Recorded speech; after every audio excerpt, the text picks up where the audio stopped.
जय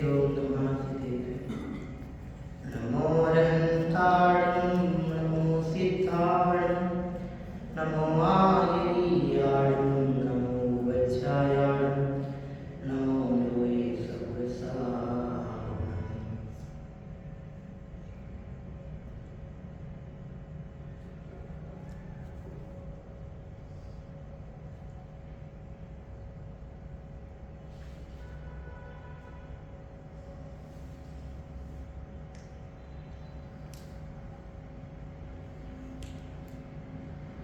मंगलम भगवान वीरो मंगलम गौतमागणि मंगलम कुंद कुंदाख्यो जैन धर्मोस्तुमंगलम सर्वमंगल मांगल्यम सर्वकल्याणकारिकम प्रधानं सर्वधर्माणां जैनं जयतु साधनं जैनं जयतु साधनं।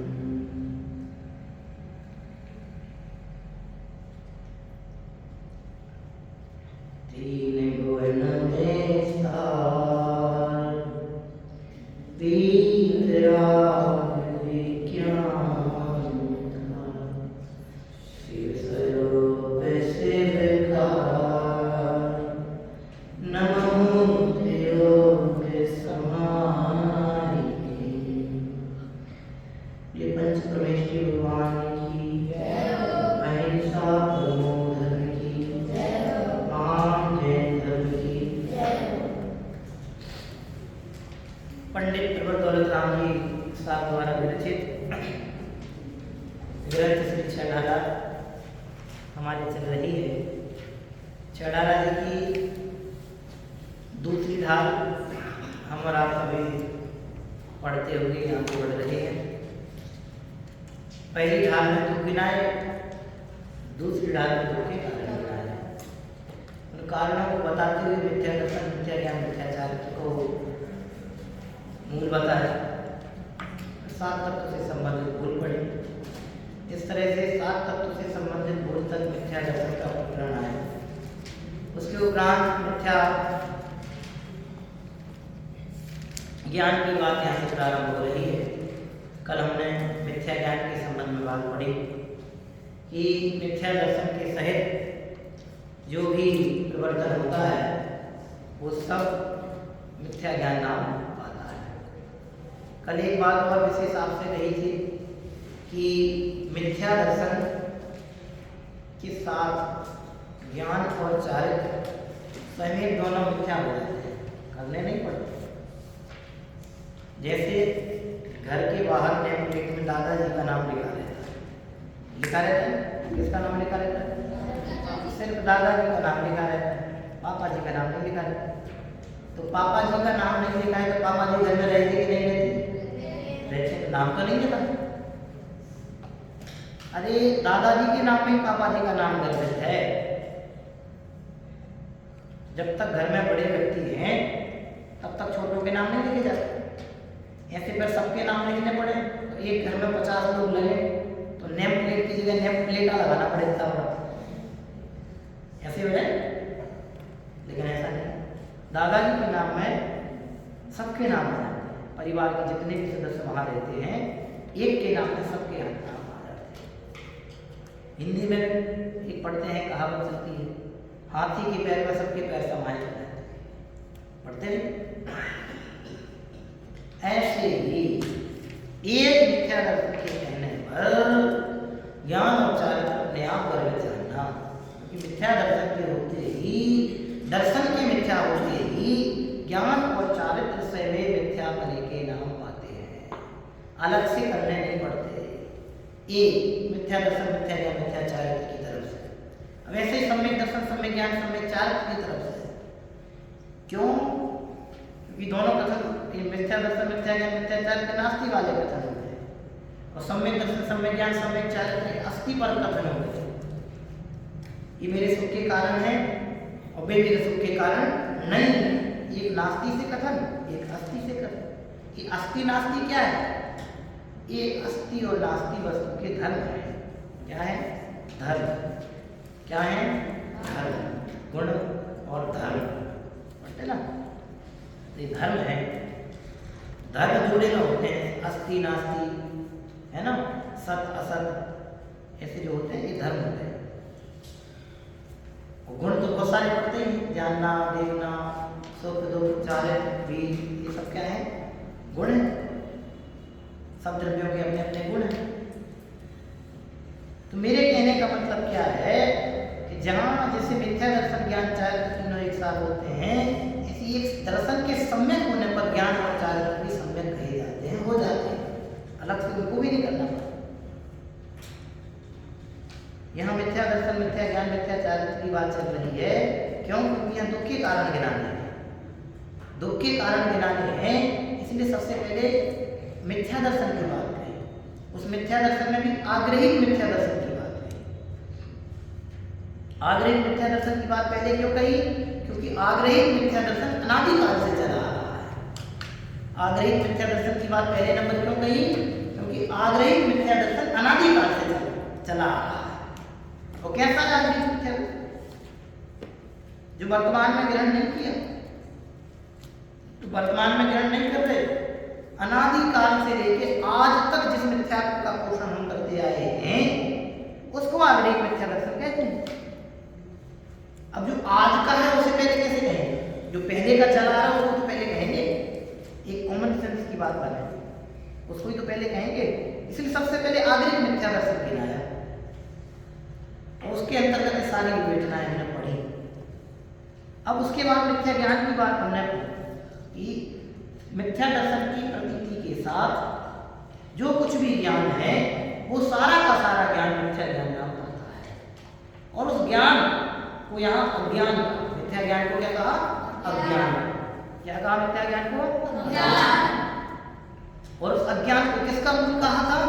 दुख। किसका मूल कहा था? दुख। अज्ञान से ही हम दुखी हैं। हमारे दुख का मूल कारण अज्ञान है। और कैसा है अज्ञान? कल हमने आपको बताया था, 5 इंद्रिय के विषयों में सुख नहीं है, लेकिन यह जीव अज्ञान के कारण उनसे सुख मानता है। ये 8 एक इंद्रिय है ना। आंखों से देखने, अपन टीवी देखते हैं, टीवी देखने में सुख लगता है, लेकिन मैं आपसे कहूं कि आपको 24 घंटे लगातार कंटिन्यू बिना पलक झपकाए आपको सिर्फ टीवी देखना है, ऐसे बैठ के। कब तक देखोगे? अरे जिस टीवी को देख करके आपको सुख लग रहा था ना, जब वही टीवी को देखना आपको डाउनलोड कर दिया जाएगा, कंपलसरी कर दिया जाएगा कि आपको इसके अलावा दूसरा कोई काम नहीं करना है, तो वही टीवी देखना आपको दुखकारी लगने लगेगा। ऐसा एक एक इंद्रिय के विषय के संबंध में समझ लेना।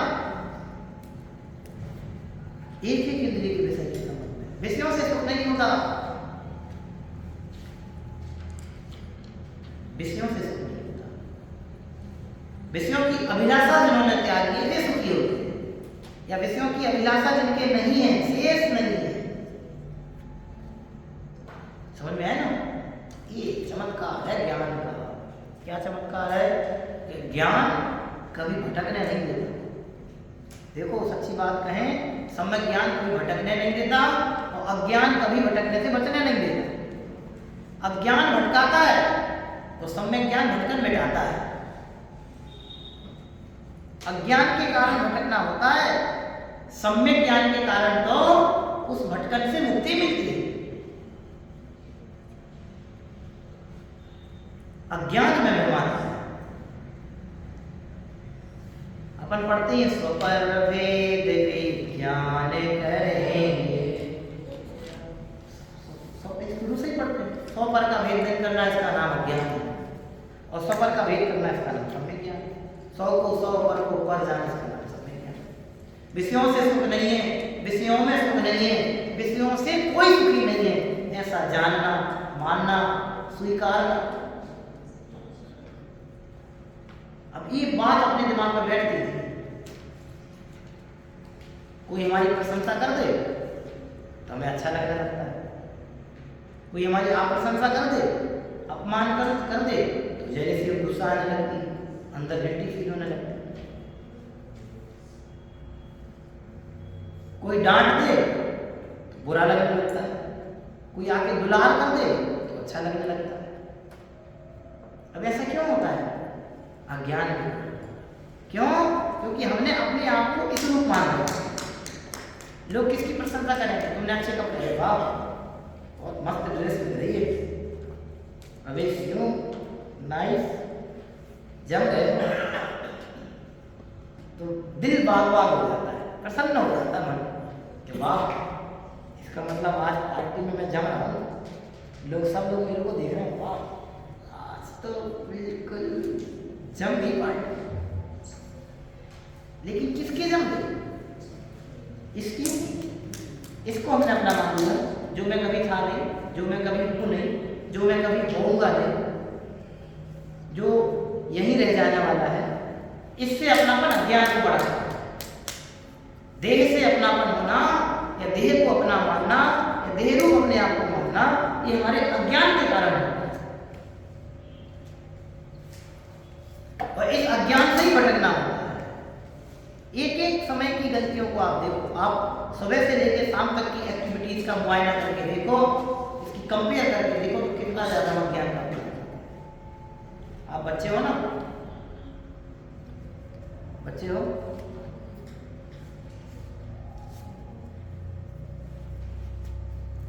पढ़ाई करते हैं, कौन करता है?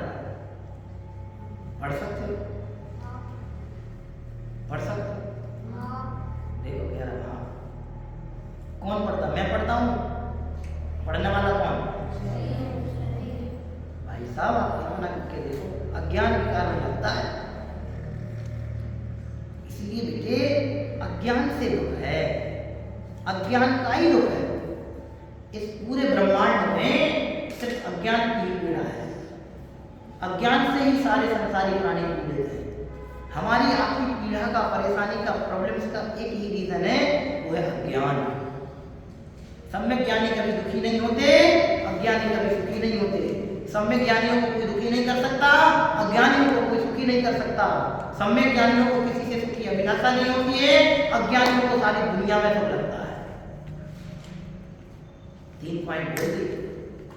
सम्यक ज्ञानी को कोई दुखी नहीं कर सकता और अज्ञानी को कोई सुखी नहीं कर सकता।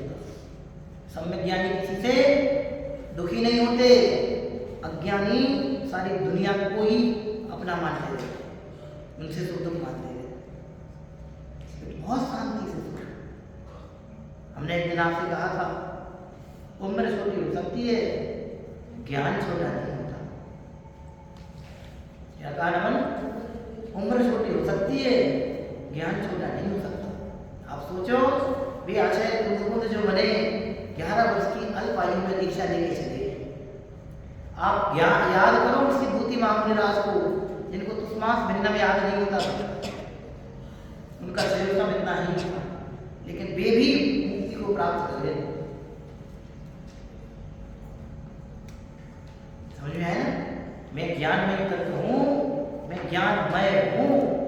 कल भजन सुना था आपको, ज्ञानमय हूँ चेतन, तो ही जग से क्या काम, मुझे मेरी मंजिल ध्रुव मेरा नाम। ये अपने को लग जाए ना, मैं ज्ञान में है, अपने आप को ज्ञान में मानना, ये ज्ञान की विशुद्धता का काम है। जब तक ज्ञान निर्मल नहीं होता है ना, अज्ञान का पोषण नहीं, तब तक नहीं बैठ। समझ में है ना बेटे?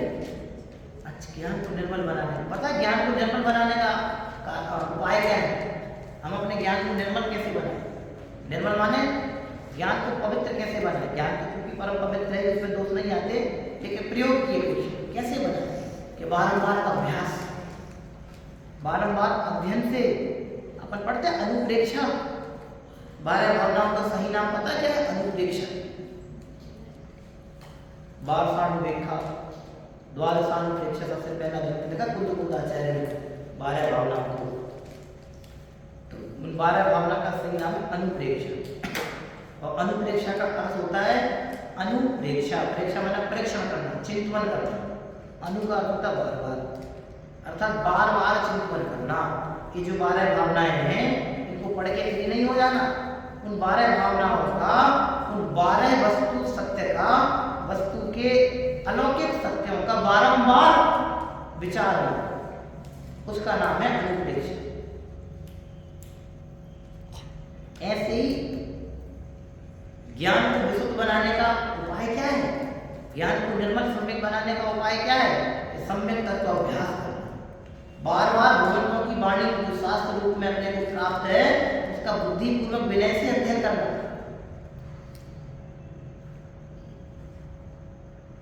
बारंबार अभ्यास।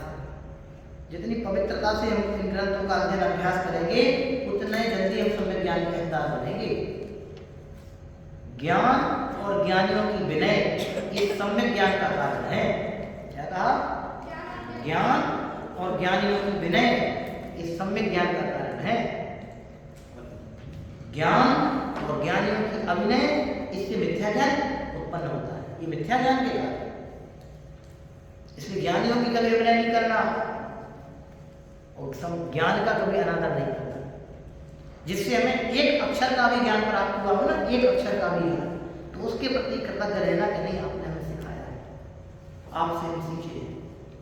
आप देखो 4 ज्ञान के धारी गणधर, 4 ज्ञान के धारी गणधर जो भगवान की सीधी वाणी झेलते हैं, वे भी भगवान के समक्ष में हाथ जोड़ के खड़े रहते हैं। आप सोच के देखो, एक अक्षर का ज्ञान भी जिनसे अपने को सीखने को मिलता है उनके प्रति कृतज्ञ रहेगा। ये कृतज्ञता ही, मैंने बोला ना आपको, ज्ञान और ज्ञानियों के प्रति कृतज्ञता हमारे सम्यक ज्ञान का कारण है और वह सम्यक ज्ञान हमारे नियम से केवल ज्ञान का कारण है। 5 प्रकार के सम्यक ज्ञान है। मति श्रुतमति मन प्रिय केवल ज्ञान, केवल ज्ञान, ज्ञान सम्यक ज्ञान का कारण है, केवल ज्ञान का कारण। इसलिए ज्ञानियों का अनादर नहीं करना, ज्ञान का अनादर नहीं करना। ज्ञान के अनादर में ऐसी बुद्धि होती है, ऐसी हीन बुद्धि ही होता है कि जो शुद्ध बुद्ध नानी रही है, मिथ्यामति छाई रही है। कैसे होता है? कुछ शुद्ध नहीं रहती, कुछ बुद्ध नहीं रहती, बुद्धि मिथ्यामति छाई रही है। कैसे होता है? ज्ञान की आराधना से होता है। ज्ञान की आराधना अर्थात मैं ज्ञान से भागी हूं ऐसा मानना। ज्ञान की आराधना का फल केवल ज्ञान है। क्या कहा? ज्ञान की आराधना का फल केवल ज्ञान। अगर केवल ज्ञान की अभिलाषा है तो ज्ञान की आराधना करो। ज्ञानाष्टक है ना, ज्ञानाष्टक, ज्ञानाष्टक पढ़ो, बहुत अच्छा, बड़े प्रसाद। ये बेहरा के पाठ वगैरह पढ़ते ना, उसमें है ज्ञानाष्टक, अच्छे छंद है। आप पढ़ो तो ज्ञान का चमत्कार। आप सोचो यदि ज्ञान नहीं होता और विस्तृत ज्ञान नहीं होता तो बल चल पाता। ज्ञान का चमत्कार है, ये तो कुछ नहीं है। थोड़ा सा कोई आ जाए अपने सतावधानी व्यक्ति, समझते? सतावधानी नाम सुना किसी ने? सतावधानी, सतमानक 100 अवधान यानी धारण, 100 प्रकार की बात। जैसे मैंने 100 शब्द यहाँ से बोले, 100 शब्द यहाँ से मैंने बोले तो आप में कोई बहुत ज़्यादा ब्रिलियंट पर्सन है। कैसा ब्रिलियंट? कि यहाँ से मैंने 100 बोले, उसी एग्जैक्ट क्रम में बिल्कुल स्टार्टिंग से लेके लास्ट तक जैसे कि मैंने सुना है वैसे कि वैसे रिपीट करो। 100 प्रकार की बातों को सुन करके उसी समय बिना लिखे सुनने मात्र से बराबर उनको एग्जैक्ट सुना दे। इतनी जिसकी बुद्धि निर्मल होती है ऐसे व्यक्तियों को सतावधानी व्यक्ति कहने में आता है। तो वो कैसे होता है? ज्ञान की निर्मलता से इतना विस्तृत सब होता है। अरे सतावधानी तो कोई बड़ी बात नहीं है। 3 लोग 3 काल की बातें भी ज्ञान की आराधना के फल नहीं जानने में आते। सर्वधर्म पर्याय केवल ज्ञान का स्वरूप है। तत्वार्थ जी में आचार्य उमास्वामी महाराज ने सूत्र लिखा है, सर्वधर्म पर्याय केवल।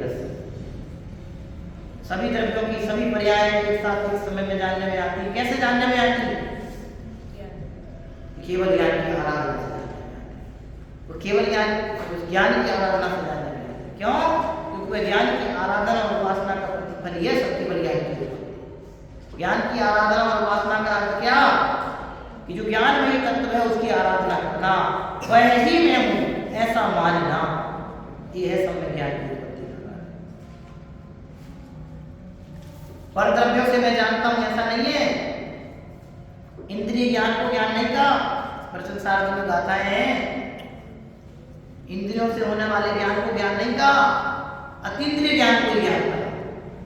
प्रश्न सार आचार्य गुरुकुल महाराज द्वारा लिखित ग्रंथ है ना, उसमें आती है गाथाएं। इंद्रिय ज्ञान ज्ञान नहीं है, इंद्रिय ज्ञान को अज्ञान कहा। इंद्रियों से होने वाला जो ज्ञान है वो अज्ञान है। आंखों से जो दिखाई दे रहा है वो झूठा दिखाई दे रहा है, वो मैं नहीं हूं।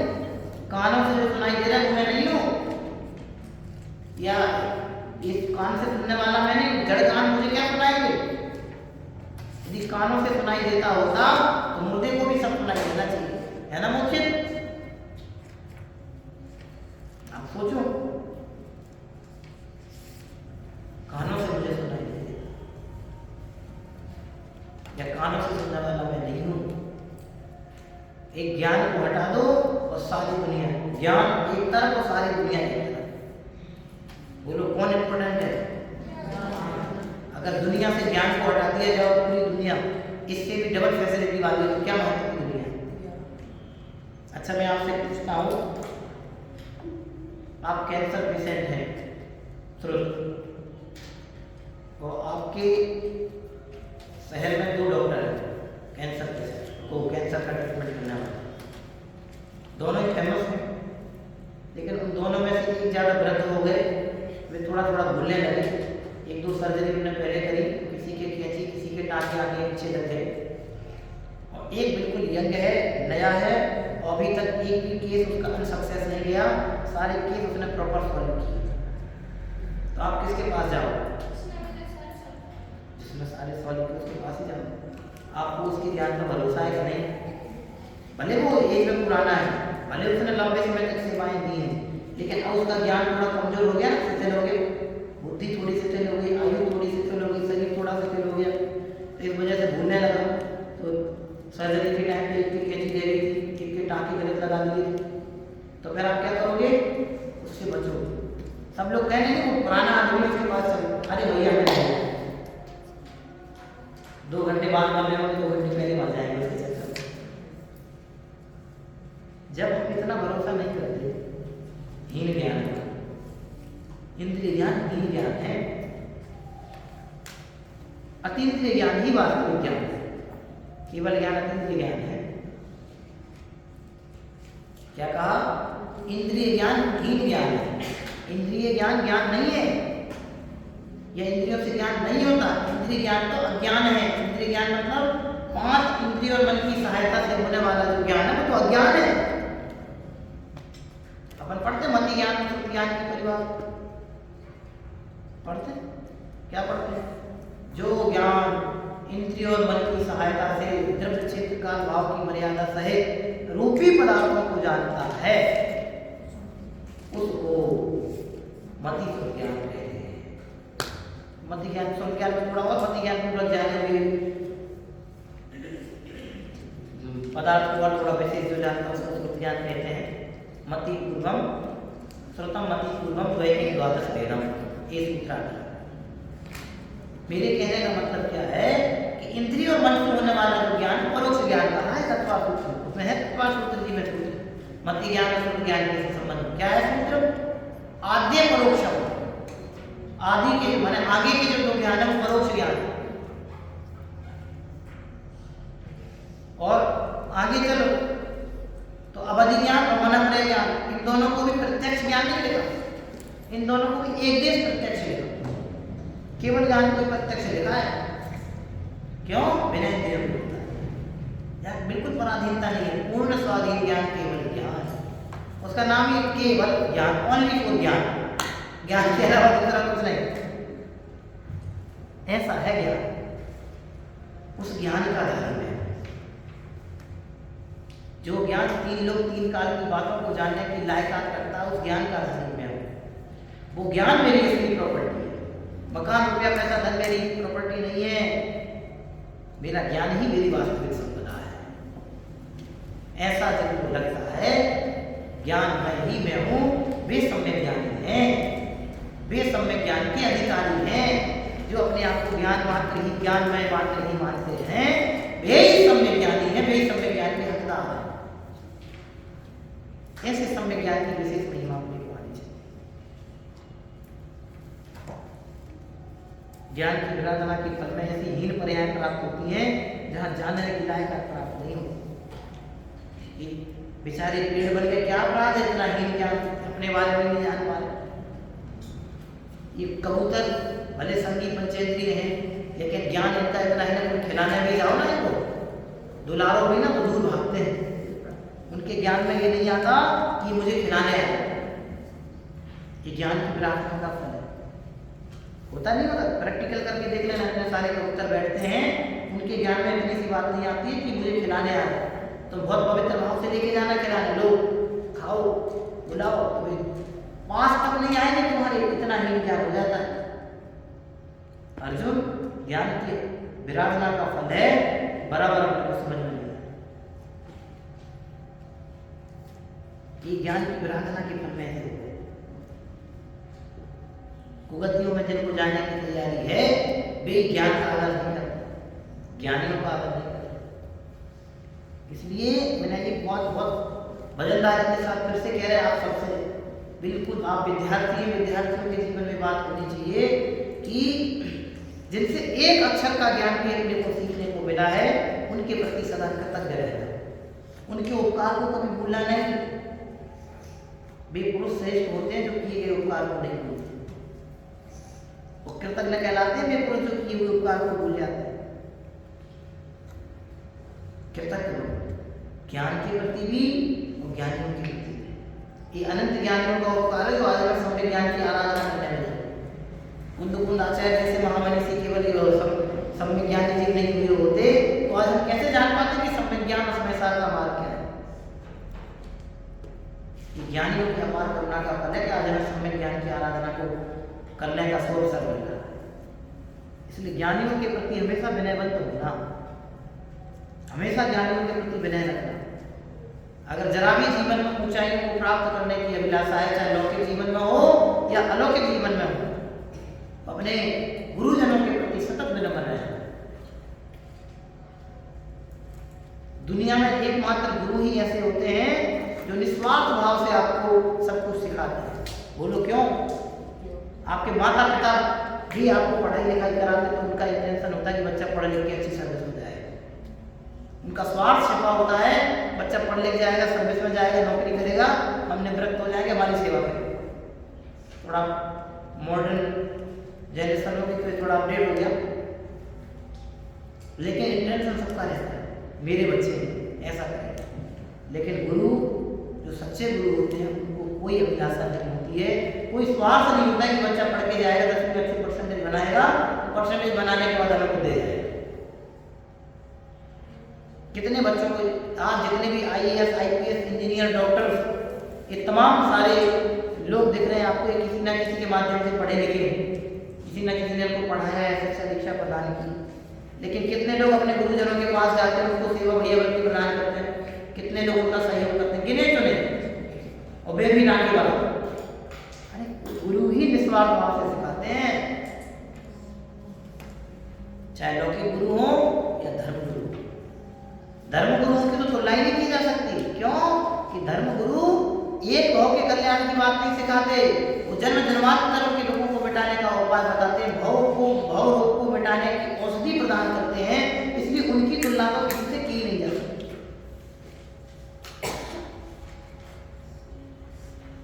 समझ में आया बेटे? इसलिए ज्ञान और ज्ञानियों की विनय, आज सम्यक ज्ञान का मिथ्या ज्ञान का प्रकरण चला यहाँ पे, तो इसलिए इसकी सारी बात ज्ञान के संदर्भ में आपसे रही कि ज्ञान और ज्ञानियों के प्रति सदा विनयवंत होना ये अच्छे विद्यार्थियों की पहचान है। धर्म के मार्ग में तो है ही, लौकिक मार्ग में भी है। अपने गुरुजनों को कभी अनादर मत करो, उपेक्षा मत करो। उपेक्षा के फल में तिरस्कार ही प्राप्त होता है। आपको क्या लगता है कि आप किसी सर के सामने ऐसे खड़े हुए तो आपने बहुत बड़ा काम कर दिया? ध्यान रखना, जो अपने माता पिता और गुरुजनों की उपेक्षा करते हैं सारी दुनिया उनकी उपेक्षा कर देती है। क्या कहा? ध्यान, जो माता पिता गुरुजनों की उपेक्षा करते हैं सारी दुनिया उनकी उपेक्षा करती है। मोक्ष सारी दुनिया उनका तिरस्कार करती है। इसलिए माता पिता गुरुजनों की कभी उपेक्षा नहीं करना, हमेशा उनके प्रति कृतज्ञ रहना। जो हमें कुछ ना कुछ सिखाते हैं, जो हमें कुछ ना कुछ प्रदान करते हैं, उनके प्रति सदा ऋणी रहो, ऋणी ऋणी।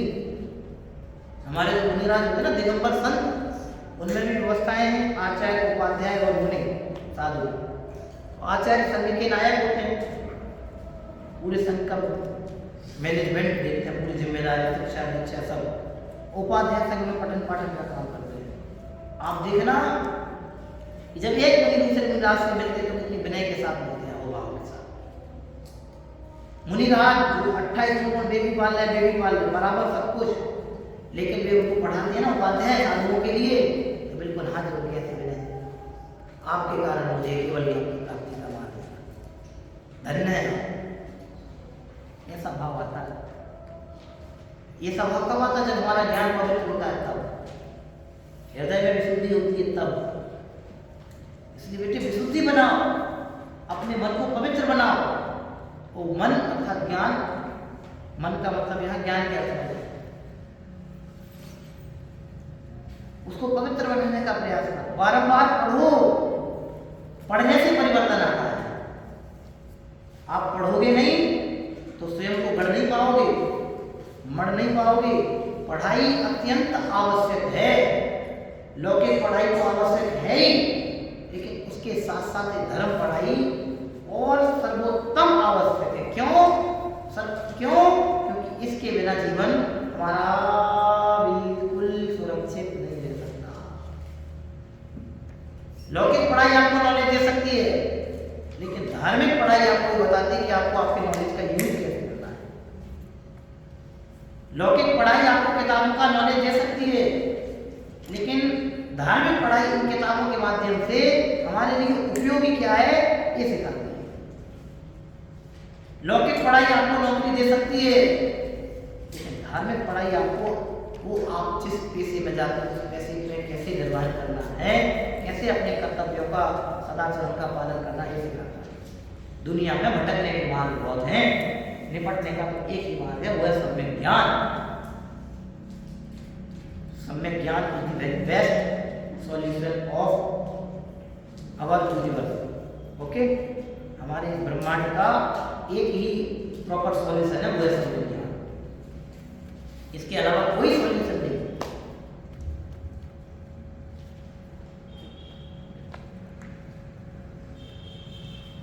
कभी विनय मत त्यागो गुरुजनों के प्रति, धर्मात्माओं के प्रति, जो सम्यक ज्ञान के मार्ग में लगे हैं, ऐसे जीवों के प्रति विनय करो।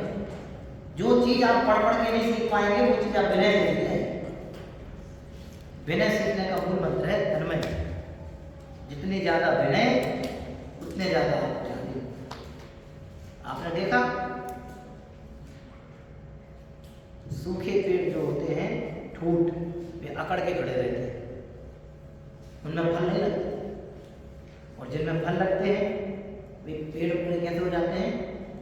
झुक जाते हैं। झुक जाते हैं। आम के पेड़ देखे आपने? आम के पेड़ लदे हुए हो तो वे पेड़ ऐसे झुक जाते हैं, उनकी डालें झुक जाती हैं, आप फल के वजह से जो फल प्रदान करते हैं वे झुके हुए होते, अपने एटीट्यूड अहंकार नहीं होता। वो विनय का प्रतीक है। यदि हमारा ज्ञान अंदर अंदर जितना बढ़ता जाएगा, प्रखर होता जाएगा, उतनी ज्यादा निर्मलता है, उतने ज्यादा विनय बनेगी। ज्ञान अहंकारी नहीं बनाता, ज्ञान तो विनयवंत बनाता है। अगर आपको पढ़ाई करके ऐसा अहंकार आता है कि नहीं मैं इंटेलिजेंट हूं, मुझसे बड़ा दूसरा कोई इंटेलिजेंट नहीं है, तो आप समझना कि आप ज्ञान मद कर रहे हैं। ज्ञान मद से पाप का बंध होता है, और पढ़ करके ज्ञान विनय, जब ज्ञान विनय प्रकट हो जाती है तो फिर उससे अहंकार का आमूल अभाव हो जाता है, और उससे वो सम्यक ज्ञान का कारण होता है। ज्ञान मत अज्ञान के पोषण का कारण है, और ज्ञान की विनय, ज्ञान विनय, दर्शन विनय, ज्ञान विनय, चारित्र विनय, उपचार विनय, 4 प्रकार की विनय है ना, और 8 प्रकार के मत। ज्ञानम पूजाम कुलम जाति बलम वृद्धिम तपोवपु अष्टा वास्तित्वमानित्वम इसमय बाहुर्गतस्या। इन 8 प्रकार के मदों में पहले मद घमंड का नाम, अहंकार का नाम है ज्ञान का अहंकार। आप कल्पना करके देखो, ज्ञान का अहंकार अज्ञान का जन्म है। जो अपने ज्ञान का अहंकार करते हैं, घमंड करते हैं, वे पाप करते हैं।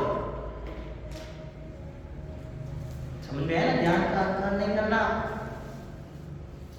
ज्ञान का अहंकार नहीं करना। 4 लाइन आपको ज्यादा आती हूँ, 4 लाइन आपको पड़ोसी को कमाती हूँ, तुम्हारा एटीट्यूड नहीं करना कि मुझे हो गया। आप विनय रखना कि देखो इनने कोई जरूर पाप काम किए होंगे पूर्व में, जिसके कारण 4 लाइन भी याद करने लायक इनकी बुद्धि नहीं। जेलसी नहीं करना, एटीट्यूड नहीं दिखाना, चढ़ाना मत, अहंकार मत करना। समझ में आया ना? सच्चा ज्ञान, सम्यक ज्ञान अहंकारी बनने की प्रेरणा नहीं देता। सम्यक ज्ञान हमें अहंकार से मुक्त होने की प्रेरणा देता है। समझ में आया ना? इसलिए बेटे बहुत सावधानी से ज्ञान की आराधना पर बल दो, सीखने पर बल दो। जो जितना ज्यादा सीखता है उतने जल्दी उतने आगे जाता है। जितना सीखोगे उतने ज्यादा प्रसन्न रहोगे। ज्ञान से प्रसन्नता, अज्ञानी तो सदा प्रसन्न है। प्रैक्टिकल बताऊं आपको, प्रोसेस तुम्हें जैसे याद नहीं करते मतलब, तो तुम अंदर ही अंदर घबराते हो, भाई साहब पूछेंगे, डंडे पड़ेंगे, डांट पड़ेगी, और मान लो तन में याद कर लेता है बराबर, तो टेंशन होकर फिर ही बैठा रहता है। अब भाई साहब भी पूछेंगे, तो मैं तो याद है। अब जो अज्ञान से भय उत्पन्न होता है, और ज्ञान से भय से मुक्ति मिलती है। अब आप सोचो तो, करना तो करके देखो, कितने बड़े प्रॉफिट हैं। बहुत इंपॉर्टेंट पावर है नॉलेज, और नॉलेज डेवलप होता है स्टडी से। आप स्टडी पे फोकस करना चाहिए, आप फोकस कीजिए स्टडी पे, चाहे रॉकेट को आधार में, प्रोटोकॉल सबके एक जैसे हैं। समझ में आया ना बेटे? लिखा है यहाँ पे देखो, सम्यक श्रद्धा से रहे जितना भी ज्ञान है वो सब मिथ्या ज्ञान है, अज्ञान है। अज्ञान दुखा हेतु है। अज्ञानी कभी सुखी नहीं होते, ज्ञानी कभी किसी परिस्थिति में दुखी नहीं होते। जो ज्ञान और ज्ञान की आराधना में बन देते हैं वे विनयवंत होते हैं, वही सम्यक दृष्टि होती है। बेटे कभी ज्ञान की आराधना मत करो। यदि सम्यक ज्ञान की अभिलाषा है तो कभी ज्ञान की आराधना मत करो। अज्ञानियों की शरण में मत जाओ, मिथ्या ज्ञानियों की शरण मत जाओ। पापाचरण मिथ्याचरण का पोषण करते हैं उनकी ओर मत झुको। प्रत्यक्ष में अपने को दिख रहा है कि इनकी चर्या, इनका आचरण धर्म के अनुरूप नहीं है, इनके कथन धर्म के अनुरूप नहीं है, ऐसे लोगों की संगति मत करो। जो अपशब्दों का प्रयोग करते हैं, असत्य भाषण करते हैं, अपलाप करते हैं, समझ गए? बहुत अपलाप बुद्धि में बहुत सारे, ऐसे लोगों की संगति मत करो। ज्ञान की आराधना पर बल दो। अध्ययन, अभ्यास, चिंतन, मनन, ये सब ज्ञान की आराधना है। समझ में आया ना बेटे? बहुत पवित्र भाव से कहा है, पवित्र भाव से इसको ग्रहण करना कि मैं ज्ञान में हूँ, मुझे ज्ञान तत्व की ही आराधना पर बल देता है। मैं ज्ञान तत्व ही हूँ ऐसा स्वीकारना, ये ही ज्ञान तत्व की आराधना है। और इस ज्ञान तत्व की आराधना से मुक्ति मिलती है। समझ में आया ना बेटे? बहुत सोचना। अज्ञान का फल संसार है, ज्ञान का फल मोक्ष है। अज्ञान का फल दुख है और ज्ञान का फल आनंद है। ज्ञान का फल आनंद है। इसलिए बेटे सतत ज्ञान की आराधना कर दो। समझ में आए ना? हम सब भी सम्यक ज्ञान को उपलब्ध होकर के संसार शरीर भोगों से मुक्ति को प्राप्त हों और सच्चे सच्चिदानंद को प्राप्त होकर परम आनंद का भाजन करें, भोग करें। ऐसी भावना के साथ अभी विराम देते हैं। विचारना ओम नमः शिवाय।